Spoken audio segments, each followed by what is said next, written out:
Law enforcement across the country has taken the time to raise awareness about crime victims' rights and the resources available to them.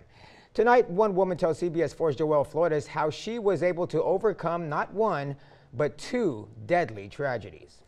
Look at here, he was already praying for his dad a few months after he was murdered.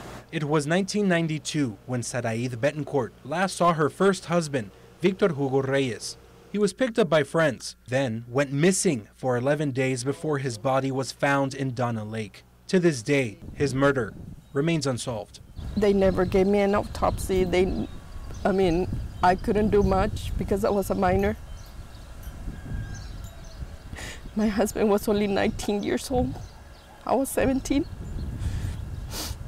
My baby was a year, 2 months. That baby grew up and moved on to study business in Indiana. At 23 years old, Victor Javier Reyes decided to move back to the Valley. That was in 2015. It was the one he was wearing the day he got murdered. Victor Javier was at work when 5 people broke in, demanding drugs and money. When he didn't have it, they fatally shot him. Even though the cowards pay in jail for many years, that's not gonna return my son. Whether it's an assault, whether it's a theft, whether it's a child abuse case, whether it's a homicide, whether it's a murder case, we have victims. I can't tell you what the number is, but just our victims unit, has been able to offer services to over 8,000 individuals that have come through this office. Hidalgo County District Attorney Ricardo Rodriguez says it's important for people to know they have rights when becoming a victim or survivor of a crime. Other than mourning and trying to heal and going through,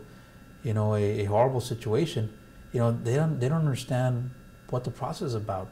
They don't know that they can be compensated for certain things. They don't know that they can get counseling. They don't know that they can get shelter.